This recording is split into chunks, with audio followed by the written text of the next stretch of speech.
Que a Inglaterra já teve várias rainhas consorte, todo mundo sabe, mas o que pouca gente sabe é que uma das mais populares da história foi Alexandra da Dinamarca. Senhoras e senhores, bem-vindos ao canal Story Tour. Eu sou o professor Danilo e hoje vamos destrinchar a história de Alexandra da Dinamarca. Mas antes de irmos para o vídeo, deixa eu passar um recado rapidinho. Já pensou em ajudar o canal e receber vídeos exclusivos? Isso acontece quando você se torna membro do canal. Por um preço na paçoca, você se torna membro, ajuda o canal e recebe vídeos exclusivos. Outra coisa que você pode seguir lá no Instagram ou na rede das dancinhas, porque tem vídeo curto todo dia. Dito isso, bora pro vídeo. Alexandra da Dinamarca nasceu em 1º de dezembro de 1844 e se tornou rainha consorte do Reino Unido quando se casou com o rei Edward VII. A família de Alexandra era relativamente desconhecida até que seu pai, o príncipe Cristiano, foi escolhido para suceder seu primo distante Frederico VII da Dinamarca. Aos 16 anos, a princesa foi escolhida para se casar com o príncipe herdeiro do Reino Unido. Ela acabou contraindo matrimônio 18 meses depois, em 1863, mesmo ano em que o pai dela acabou se tornando rei da Dinamarca. Alexandra foi princesa de Gales de 1863 até 1901, a mulher que por mais tempo obteve esse título. Além disso, ela era muito popular e a maioria das mulheres da época imitavam seu estilo. Mas, para te contar a história dela, a gente tem que voltar aqui um pouquinho no tempo. Senta que lá vem a história. Na época em que cresceu, a família de Alexandra enfrentava dificuldades financeiras. Além disso, a Dinamarca estava enfrentando uma disputa territorial com a Alemanha. Se casar com um membro de uma realeza europeia era algo muito difícil para a princesa dinamarquesa naquele momento. Dizia-se que Alexandra, a mais velha das princesas dinamarquesas, era encantadora, formosa e muito gentil.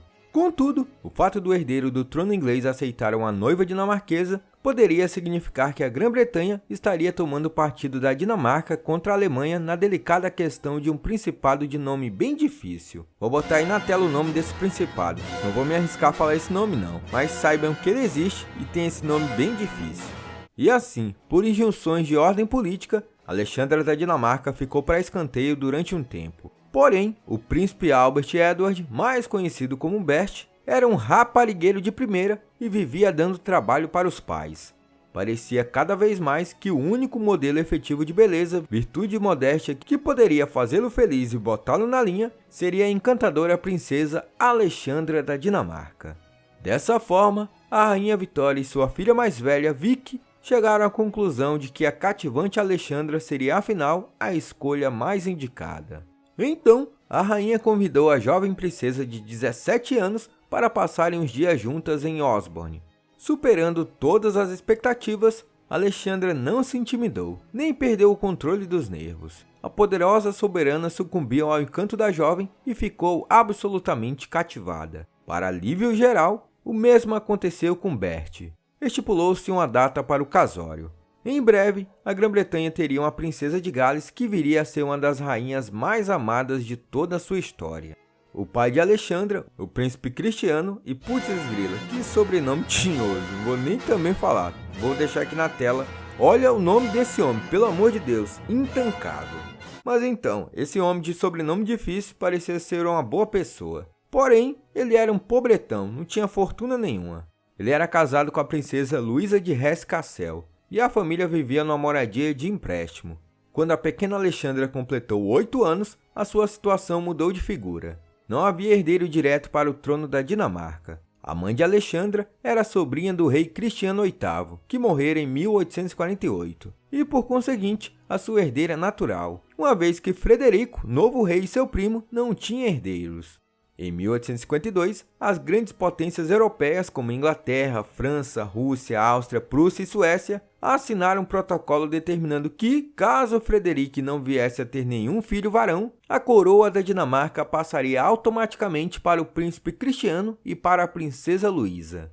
Embora o fato de o pai passar a ser o próximo rei da Dinamarca tenha sem dúvida melhorado as perspectivas de casamento dos filhos, pouco contribuiu para melhorar a situação financeira da família. Sem dinheiro para governantas ou preceptoras, Alexandre e seus 5 irmãos foram educados em casa, principalmente pelos pais. Conseguiram aprender inglês graças às criadas inglesas e ao capelão britânico de Copenhague. Alexandra se tornou fluente nessa língua. sendo que também aprendeu um pouco de francês e de alemão. A mãe transmitiu a todos os filhos o seu amor pela música e deu-lhes uma sólida educação religiosa. E o pai ensinou-lhes ginástica, esporte e desenho. Todos eles eram atraentes, comunicativos e atléticos, e gostavam especialmente de dar passeios a cavalo com o pai. A princesa Luísa destacava-se na família pelo seu temperamento jovial e personalidade bem definida. O casal se dava às mil maravilhas e transmitia o mesmo amor aos filhos, que lhes retribuíam com o mesmo afeto. Quando Alexandra chegou aos 14 anos, a sua aparência melhorara sensivelmente. Ela se tornou uma encantadora adolescente. Além disso, era gentil, meiga, honesta, sincera e simpática, e de uma sensatez que excedia em muito a sua idade. Dentre os 5 irmãos, a mais próxima de Alexandra era Dagmar, a quem chamavam Minnie. Alexandra era considerada a fina flor da família, enquanto Dagmar, mais baixa do que a irmã e também muito bonita, era a única dos filhos do casal a demonstrar algum interesse por livros e literatura. Mas ela também gostava de umas traquinagens. Como o espaço no palácio era limitado, as duas irmãs compartilhavam o mesmo quarto e as mesmas confidências. Só aos 16 anos, Alexandra teria o seu quarto individual.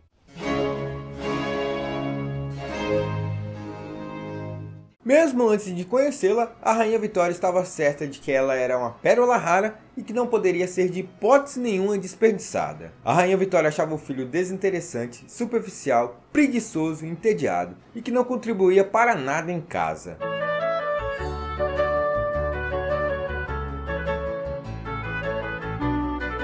Embora fosse de consenso geral de que uma princesa de poucos recursos recusasse a oferta de se casar com o príncipe de Gales, a Rainha Vitória tinha medo de que Alexandra recusasse a oferta. Para agravar a ansiedade da rainha, Bertie se recusava em pedir a mão de Alexandra em casamento. Mas depois de um tempo, acabaram descobrindo por que ele não pedia a mão da mulher em casamento. Era um rabo de saia. Ele estava apaixonado pela atriz Nellie Clifton. Na qualidade de oficial do exército com 19 anos, Edward seguia a moda dos seus contemporâneos e comportava-se como eles. Mas a notícia do namoro com a atriz chocou o pai. Albert foi absolutamente inflexível em relação ao assunto. Repreendeu severamente o filho, que pediu desculpas por ceder à tentação, assegurando ao pai que o romance estava acabado. O príncipe Albert visitou o filho em Cambridge para uma reconciliação, e regressou a Londres sentindo-se esgotado, segundo disse, por todo aquele episódio. Dias depois, adoeceu com febre tifoide e morreu ao fim de 2 semanas. No meio do seu desespero, a Rainha Vitória acusou injustamente o príncipe de Gales da morte do pai. Como seu adorado Albert aprovara o casamento com Alexandra, ela estava firmemente resolvida a concretizá-lo. No entanto, com a morte do príncipe consorte, uma aura de instabilidade tomou conta de tudo e a princesa Luísa, que também estava a par da aventura amorosa do príncipe com Nellie Clifton, receava que o casamento pudesse não se realizar. Para além disso, surgiu um outro obstáculo. Dado que a beleza e a bondade de Alexandra eram agora conhecidas em todas as cortes da Europa, o jovem filho do czar mostrara-se igualmente interessado. Não obstante, apesar das virtudes de Alexandra e da óbvia convivência pessoal, havia muitas facções que não queriam, por razões políticas, que o casamento se efetivasse. A Alemanha estava disputando um território com a Dinamarca, e uma princesa de Gales dinamarquesa poderia influenciar a opinião pública contra a Alemanha. Inimigos dessa projetada união com a Inglaterra espalharam histórias escabrosas sobre a jovem, insinuando, por exemplo, que uma cicatriz que ela tinha no pescoço fora causada por uma escrófula e que ela seria provavelmente estéril. Embora isso fosse completamente falso, Alexandra usava efetivamente o cabelo em tufos para esconder a cicatriz. E mais tarde, quando a moda decretou que o cabelo deveria ser penteado para cima, ela popularizou o uso do colar, que recobria a região do pescoço. Apesar de tudo isso, Bertie sucumbiu aos encantos de Alexandra da Dinamarca e acabou pedindo-a em casamento. A morte do pai, de certa forma, foi um choque muito grande para ele. E por outro lado, ele sentia-se fascinado pela beleza da jovem, e a ternura e afeto que ela demonstrava por ele preenchia de certa forma o vazio que ele sentia. O casamento foi marcado para 10 de março de 1863. A recepção de Bertie à futura esposa foi bem calorosa, mas a do povo britânico nada lhe ficou a dever. Desde que 7 anos antes, a imperatriz Eugênia acompanhara o marido numa visita de chefe de estado, nunca mais se vira o povo britânico tão súbita e absolutamente empolgado com a princesa estrangeira. Do mesmo modo que se renderam à sua beleza, as pessoas sucumbiram de imediato aos seus modos e atitudes simples e naturais, além da sua afabilidade e cortesia. Tudo isso esteve na origem da popularidade universal que a acompanhou ao longo de toda a sua vida. Numa fase em que a corte ainda se encontrava de luto pelo príncipe Albert, após 15 meses só se trajando de negro e sem festividades, a perspectiva de um casamento real afigurava-se um grande alívio para a sociedade. O casamento em Windsor seria uma cerimônia bastante íntima e sem grande pompa. Desde o momento em que Alexandra pisou os pés em solo britânico, tudo que remetia a ela passou a ser de interesse público. O impacto causado pela sua beleza foi extraordinário. Ela era um deleite para os olhos e trouxe um certo glamour para a monarquia britânica. A partir desse dia, a roupa que usava passaria a ser sempre admirada, invejada e copiada. Houve alguns comentários desfavoráveis sobre seu enxoval. Usar a camisa de uma cor e a saia de outra foi uma grande inovação naquela época, uma vez que a utilização das duas cores fora durante séculos uma prerrogativa masculina. Ela era graciosa e movia-se com grande elegância, e logo menos foi considerada em condições de disputar com outras duas grandes estrelas da época, a Imperatriz Elizabeth da Áustria, mais conhecida como Sissi, e a Imperatriz Eugênia da França. Porém, a princesa de Gales não era um paradigma da moda como Eugênia. Aliás, durante toda a sua vida, manteve-se fiel ao mesmo estilo de vestimenta. No entanto, também lhe coube introduzir várias inovações, principalmente no vestuário esportivo. Ela popularizou o chapéu de palha, dando um pequeno e característico toque que o deixava meio inclinado. Além disso, teve o bom gosto de lançar o uso do suéter de malha. Lançou também a moda das jaquetas justas, abotoadas e com galões de fios metálicos. Tornou igualmente popular a roupa feita sob medida, uma forma de vestir que, além de ser confortável, assenta bem a qualquer pessoa. Muito rapidamente, a Grã-Bretanha se tornou líder mundial em vestuário esportivo, alinhando simultaneamente o prático ao elegante. Alexandre aprendeu desde muito jovem a vestir a roupa certa na ocasião certa, e esta capacidade era um dos segredos de sua elegância.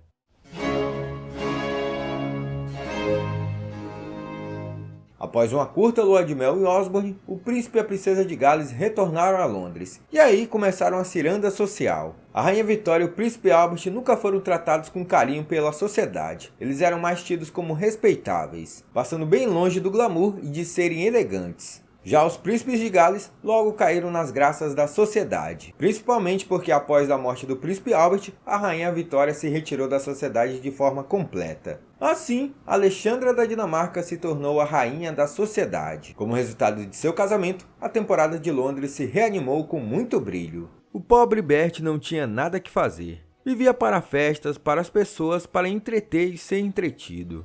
A sua nova esposa adorava essa forma de vida social intensa, com as suas maravilhosas roupas e joias e, acima de tudo, a adulação de que era alvo. E, infelizmente, nem mesmo os encantos da bela princesa dinamarquesa foram capazes de sossegar o facho do príncipe de Gales. Edward se tornou famoso por seus escândalos extraconjugais e por uma vida sem limites, regada por diversões em cassinos e hotéis na companhia de atrizes famosas. Uma de suas amantes mais conhecidas foi Alice Keppel, que por acaso é bisavó da atual rainha Camila, que antes de ser rainha foi nada mais nada menos do que amante do então príncipe Charles, atual rei Charles III. Mesmo com o marido raparigueiro, Alexandra manteve a compostura acima de tudo. Nem quando a Prússia entrou em guerra contra a Dinamarca, ela atreveu se envolver. Com essa postura, ela só ganhou pontos com a sogra. Entre os anos de 1864 a 1871, Alexandra deu à luz a 6 crianças, entre elas o futuro rei George V. Em decorrência do parto de seu segundo filho, o príncipe George, que deixou sequelas na sua condição física. Além de ter emagrecido muito e perdido cabelo, Alexandra ficou simplesmente manca. Ela parou de dançar e montar a cavalo, duas de suas maiores paixões. Uma vez recuperada, ela passou a usar a moda também para disfarçar sua deficiência, que era perceptível apenas quando ela caminhava. Sua irmã preferida, Dagmar, também acabou se tornando rainha. Ela se casou com o czar Alexandre III da Rússia e se tornou a czarina Maria Feodorovna. Desse casamento, nasceu o desafortunado czar Nicolau II. Em 14 de janeiro de 1892, Albert Victor, o filho mais velho de Alexandra, acabou morrendo de uma gripe que ceifou milhares de vidas lá na Inglaterra. Alexandra ficou extremamente abatida. Tempos depois, em 1901, finalmente a rainha Vitória morreu, e assim ela e Edward se tornaram rei e rainha da Inglaterra. Mas foi por pouco tempo, já que Edward morreu em 1910, 9 anos após se tornar rei. Na época de sua coroação, Alexandra tinha 57 anos. Mas quando você pegava para ver uma foto dela ou um quadro, você olhava assim, parecia que a mulher estava novinha em folha. Isso porque ela não desejava que o povo notasse os sinais de envelhecimento no seu rosto. E como na época não tinha botox, harmonização facial, ácido hialurônico, protetor solar, entre outras coisas que tem atualmente, ela fazia o bom e velho Photoshop nas imagens, principalmente nos retratos oficiais. Aí quando ela encomendava uma foto ou um quadro, ela mandava o artista fazer lá um tratamento para que essas rugas e marcas da pele ela fosse meio que retirada, para ela ficar novinha em folha lá no quadro. E pessoalmente, porque não dava para fugir, né? Ela tinha que disfarçar a idade. Como é que ela fazia isso? Então pessoalmente, ela usava um bom e velho véu. Ela cobria a cara com o véu, chapéuzão, colocava o véu e andava em público distribuindo a sua beleza e o pessoal achando que ela estava novinha. Após a morte do rei Edward VII, ela continuou exercendo bastante influência no reinado de seu filho, especialmente nos anos da Primeira Guerra Mundial. Alexandre aconselhou o filho a romper qualquer ligação com a família imperial alemã. Em 1917, o rei fundou a atual dinastia dos Windsor. Com a mesma graça que tanto a caracterizara em seus anos como a esposa do herdeiro do trono, ela manteve senso de elegância e compostura até o fim dos seus dias. Alexandra da Dinamarca faleceu aos 80 anos, no dia 20 de novembro de 1925.